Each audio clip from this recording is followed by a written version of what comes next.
तो ये रिकॉर्ड उन्होंने रहा कि वो वाहिद शख्सियत हुई जिन्हों का पूछा गया। दूसरा उन्होंने एक रिकॉर्ड हैगा कि पहली दफ़ा किसी बंदे ने टिकट ली, यानी पहली दफ़ा किसी ने टिकट ली तो वो अमान उल्ला खान साहब के नाम से टिकट ली।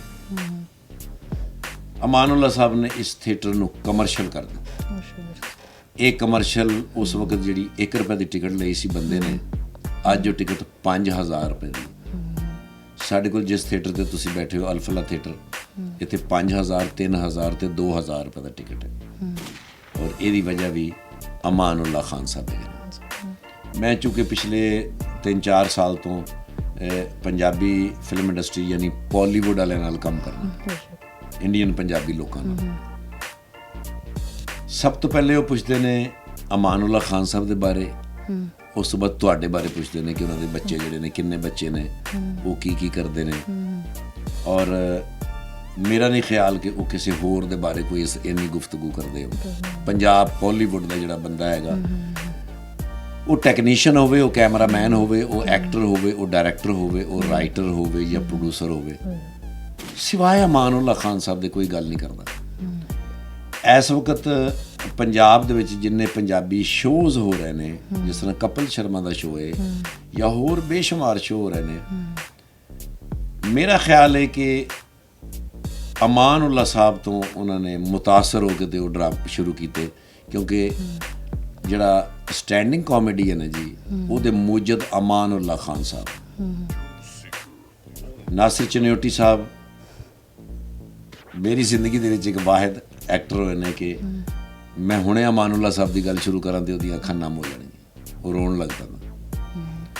वो अज भी इस गल नहीं तस्लीम करता कि अमान उल्ला साहब इस दुनिया च नहीं है। हकीकत की है कि सानू भी ये यकीन नहीं है कि अमान उल्ला खान साहब इस दुनिया च नहीं है। किसी थिएटर ते चले जाओ उन्होंने तस्वीर लगी होंगी है। कल मैं एक अकैडमी की ओपनिंग वास्ते गया, मुल्तान रोड के उत्ते एक बड़ी खूबसूरत अकैडमी बनाई है कैसर जावेद साहब ने, अलहमरा दे जिहड़े असिस्टेंट सन अमान उल्ला साहब के शागिर्द ने, उन्होंने एक अकैडमी बनाई है मुल्तान रोड के उत्ते। तो जो मैं एंटर होया तो सब तो पहले कि अमान उल्ला खान साहब की तस्वीर लगी सी। साडे थिएटर के उत्ते तुसीं उत्ते एंटर हो तो सब तो पहले अमान उल्ला खान साहब की तस्वीर लगी होंगी। Pakistan national council of arts Islamabad दे विच जिहड़ा हैड ऑफिस है, हालांकि उन्होंने थिएटर के नाल कोई ताल्लुक नहीं है।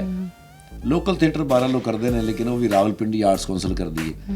लेकिन जिस बिल्डिंग का ताल्लुक सकाफत नाल है, उत्थे अमान उल्ला खान साहब की तस्वीर लगी होंदी। यानी ये सारिया गल्लां चलो किधरे ना किधरे जाके तो आपस टच हो जांदियां ने कि बई सकाफत नाल ताल्लुक है। पाकिस्तान सेंसर बोर्ड का तो कोई ताल्लुक नहीं है थिएटर नाल या सकाफत नाल, वो तो एक अदारा सरकारी अदारा है। मैं एक फिल्म की सेंसर वास्ते गया तो सेंसर बोर्ड का जो चेयरमैन सन गिलानी साहब, उन्होंने टेबल विच अमान उल्ला खान साहब की फोटो लगी सी। यानी इंतहा है कि पाकिस्तान दे विच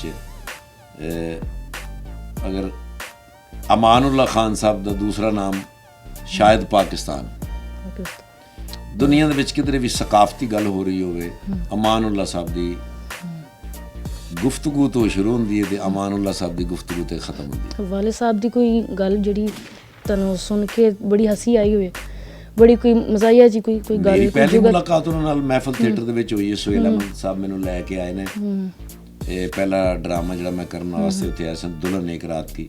मोहम्मद कवी खान साहब, आरफा सिद्दीकी साहब, खालिद अब्बास डार साहब, मस्ताना साहब, अशरफ राई साहब उस कास्ट दे विच सन। तो सुहेल अहमद साहब की गड्डी च मैं उतरिया तो सामने खालिद अब्बास डार साहब तो मस्ताना साहब खलोते सन। तो मस्ताना साहब ने सुहेल साहब ने पूछे ये कितों फड़ के लियाए हो? उन्होंने कहा वो जो नवाब का रोल है वो ये कोल करावांगे। मस्ताना साहब ने कहा शक्लों तो कंडक्टर जिहा ही लगता। उन्होंने कहा चलो करा के देखने। तो गुरदार साहब ने कहा कि इनू पढ़ाओ जे तो इन्हें सही किया तो ठीक है, नहीं तो गुलेल च पा के तो मियाँ चन्न वाले पासे छड़ देंगे। अमान उल्ला खान साहब की गड्डी आके रुकी है तो उतरे ने, तो उन्हें आके अमान उल्ला खान साहब ने डायरैक्ट मैंने पछाणिया। उन्हें कहा ठाकुर साहब की हाल है, पिंडी तो आए हो? मैं कहा हाँ जी। कहते यार सहेला तेरे नाल बड़ा प्यार करदा। ओए होए होए, मैं सहेले को तेरियां बड़ियां गल्लां सुनना ਬੜੀ ਗੱਲ ਹੈ। ਸੁਹੇਲ ਤੇਰੇ ਨਾਲ ਪਿਆਰ ਕਰਦਾ ਪੁੱਤਰ। ਸੁਹੇਲ ਅਹਿਮਦ ਸਾਹਿਬ ਵਰਗੇ ਫਨਕਾਰ ਸਰਦੀਆਂ 'ਚ ਪੈਦਾ ਹੁੰਦੇ ਨੇ ਤੇ ਪੁੱਤਰ ਤੇਰੇ ਵਰਗੇ ਹਰ ਸਰਦੀਆਂ 'ਚ। जान की अमान पाऊँ तो एक बात कहूँ, जमीन ते टुरन वाला स्पाइडरमैन होंदा। ਮੇਰੇ ਵਰਗਾ ਸਵਾਈਡਰਮੈਨ ਅਕਸਰ ਤਾਰਾਂ 'ਚ ਵੀ ਫਸ ਜਾਂਦਾ। ਠਾਕੁਰ ਸਾਹਿਬ ਟੀਕਾ ਲਵਾਉਣ ਗਏ, ਟੀਕਾ ਲਵਾ ਕੇ ਕਹਿੰਦੇ ਮੇਰਾ ਢਿੱਡ ਭਰ ਗਿਆ। ਇੱਕ ਵਾਰੀ ਮੈਂ ਟੀਕਾ ਲਵਾਉਣ ਗਿਆ ਤੇ ਉਹ ਸਾਰਾ ਦਵਾਈ ਮੇਰੇ ਪਾਣੀ ਪੈਰਾਂ ਤੇ ਆ ਗਈ। ਉਹ ਉਸ ਵੀ ਆਰ ਪਾਰ ਹੋ ਗਈ। ਯਾਰ ਪਰ ਹੋ ਗਈ। ਬਲਕਿ ਮੈਂ ਇੱਕ ਵਾਰੀ ਉਹ ਗਲੂਕੋਜ਼ ਦੀ ਬੋਤਲ ਲਵਾਉਣ ਗਿਆ ਤੇ ਉਹ ਜਦੋਂ ਮੇਰੀ ਅੱਖ ਖੁੱਲੀ ਨਾਲ ਤੇ ਮੈਨੂੰ ਉਹਨਾਂ ਨੇ ਸਟੈਂਡ ਨਾਲ ਲਟਕਾਇਆ ਤੇ ਬੋਤਲ ਬੈੱਡ ਤੇ ਪਈ। ਮੈਂ ਕਿਹਾ ਡਾਕਟਰ ਸਾਹਿਬ ਇਹ ਕੀ ਕਰ ਰਹੇ ਹੋ? ਕਹਿੰਦਾ ਬਹੁਤੀ ਲੱਗ ਗਈ ਸੀ, ਵਾਪਸ ਕੱਢ ਰਹੇ। ਇਹ ਥੋੜੇ ਨਾਲ ਪਿੱਤ ਮਾਰੀ ਹੁੰਦੀ ਹੈ।